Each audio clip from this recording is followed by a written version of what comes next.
হ্যাঁ মিস সুমাইয়া, আপনার কাগজপত্র দেখলাম, খুবই ভালো, কিন্তু আমি বুঝতে পারছি না আপনার চাকরি কেন অন্য জায়গায় হচ্ছে না।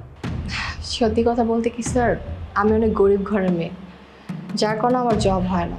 আসলে জব করতে গেলে তো অনেক ব্যাপার থাকে, টাকা পয়সা, মামা চাচা, অনেক বিষয় আছে। আমরা গরিব মানুষ, আমাদের কাছে এত টাকা কোথা থেকে আসবে? তাই ফিও দিতে পারি না আর জবও করতে পারি না। আমি অনেক জায়গায় গিয়েছি, চাকরির ইন্টারভিউ দিয়েছি, আমার কোয়ালিফিকেশন তো অনেক ভালো, আপনি নিজেই দেখলেন, কিন্তু আমার জব হচ্ছে না।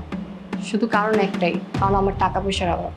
আর টাকা পয়সা না থাকলে অনেকে অনেক কথা বলে, বাজে বাজে কথা বলে, বাজে বাজে কমেন্টস করে, কিন্তু সেভাবে তো আর আমি কাজ করতে পারবো না। যাই হোক, আপনার কাছে এসেছি, এখন যদি আপনি জবটা দেন তাহলে কাজ করব, না হলে আর কোনোদিনও কোথাও ইন্টারভিউ দিতে যাব না। মিস সুমাইয়া, আপনি তো জানেন এই পৃথিবীতে তিনটা জিনিস দরকার, যেই তিনটা জিনিস যদি না থাকে তাহলে কোনো কিছু হয় না। মেয়েদের ক্ষেত্রে আপনি মনে করেন 1 নম্বরে টাকা, 2 নম্বরে হচ্ছে মামা খালুর জোর, আর 3 নম্বরে হচ্ছে, বুঝতেই তো পারছেন আমি বলতে চাচ্ছি না। সো আপনার যেহেতু টাকা পয়সা নেই, মামু খালুর জোর নেই, আপনার তো অন্য জিনিসটা আছে, সেটা তো আপনি দিয়ে চাকরিটা নিতে পারেন। সরি স্যার, আপনি কি বলছেন আমি সত্যিই বুঝতে পারিনি। অ্যাকচুয়ালি খোলসা করে বলতে গেলে, আপনি জাস্ট আমার সাথে যদি 1 ঘন্টা পার্সোনাল টাইম স্পেন্ড করেন তাহলেই তো আপনার চাকরিটা হয়ে যায়। আপনি সব কি বলছেন? আমি আপনার সাথে কেন টাইম স্পেন্ড করতে যাব? আমি তো দেহ বিক্রি করে কাজ করতে আসিনি, আমি এখানে জব করতে আসছি। আমার কোয়ালিফিকেশন আছে, আমি কষ্ট করে লেখাপড়া করেছি, আমার বাবা আমাকে যথেষ্ট শিক্ষিত বানিয়েছে। আর আপনি কিনা বলছেন যে আপনার সাথে আমার থাকতে হবে, তারপর আপনি আমাকে জব দিবেন?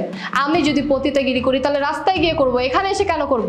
আর দেখেন, যাকে যা বলার বলছেন, আমাকে ভুলেও এই ধরনের কথা বলবেন না। আর আমি এখানে দেহ বিক্রি করে জব করতে আসিনি। হ্যাঁ মিস সুমাইয়া, কুল ডাউন, আপনি একটু চিন্তা করুন। জাস্ট 1 ঘন্টা, আপনি যদি জাস্ট আমার সাথে কোনো একটা 5 স্টার রেস্টুরেন্টে 1 ঘন্টা থাকেন, কফি খাই, আমরা কথা বলি নিরিবিলি, আপনি চিন্তা করুন আপনার কত বড় একটা পদে চাকরি হয়ে যাচ্ছে। আপনি অফিসটাকে লিড করতে পারবেন, আমি যা বলবো আপনি যা বলবেন তাই তো হবে। প্লিজ আপনি চিন্তা করুন, আপনারই কিন্তু ভালো হবে। আর আপনি ভেবে দেখুন, আপনি কিন্তু মাসে 1 লক্ষ টাকা স্যালারি পাবেন, কত বড় একটা সুযোগ। আমার মনে হয় না এটা আপনার হাতছাড়া করলে বোকামি ছাড়া আর কিছু হবে। কি হয়েছে, চুপ করে আছেন কেন?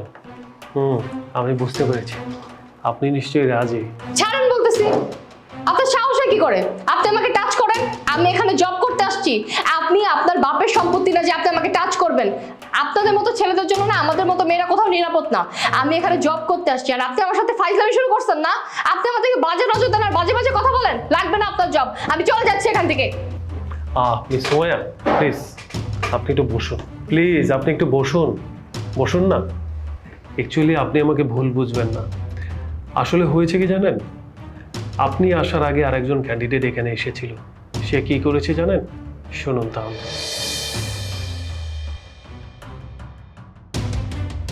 হ্যাঁ মিস মিষ্টি, আপনার কাগজপত্র দেখলাম, আপনার তো কোয়ালিফিকেশন খুবই ভালো, আর অনেক অফিসে দেখছি আপনি কাজ করেছেন বা করছেন। আচ্ছা, সব অফিস থেকে আপনার চাকরি কেন চলে যায়? অ্যাকচুয়ালি স্যার, আমি এক জায়গায় বেশি দিন কাজ করতে পছন্দ করি না, এই জন্য এক জায়গায় আমার বেশি দিন ভালোও লাগে না। আচ্ছা, আমাদের অফিসে কাজ করতে চান? আমাদের অফিসের তো অনেক নাম কাম আছে, অনেক রেপুটেশন আছে, সো এখানে কাজ করাতে এত সহজ না।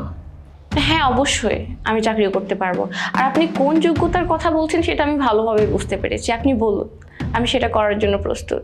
বাহ, আপনি তো দেখছি ওভার স্মার্ট, মেঘনা যাইতেই বৃষ্টি। আচ্ছা, আপনি কি আমাকে 1 ঘন্টা পার্সোনাল সময় দিতে পারবেন? জি অবশ্যই, আমি তো অনেকের সাথেই বাইরে গেছি, আপনার সাথেও যেতে পারবো। বলেন স্যার। আপনার কি মনে হচ্ছে আপনার চাকরিটা হয়ে গেছে? হ্যাঁ, অবশ্যই হয়ে গেছে। আচ্ছা স্যার, কালকে আমরা কোথায় দেখা করবো, লাঞ্চে নাকি ডিনারে? জাস্ট শাট আপ, আপনি আর একটা কথাও বলবেন না। এই ধরুন আপনার কাগজপত্র।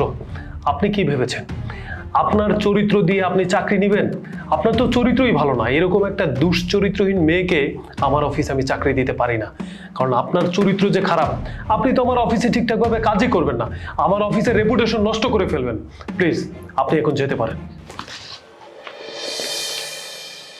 বেসিক্যালি এই জন্যই আমি আপনাকে পরীক্ষা করছিলাম। সত্যি কথা অনেস্টলি বলতেছি, আমার আসলে এছাড়া কোনো উদ্দেশ্য ছিল না। আপনি আসলে একদম যোগ্য একজন মানুষ আমাদের অফিসে চাকরি করার জন্য। প্লিজ আপনি কালকেই আমাদের অফিসে জয়েন করুন। আই এম সো সরি, আপনার মতো একজন ভালো মানুষকে আমি ভুল বুঝেছি। সরি, আসলে আমি ভয় পেয়েছিলাম। অনেকগুলো জায়গায় ইন্টারভিউ দিতে গিয়েছিলাম তো, ভালো ভালো কোম্পানিতে।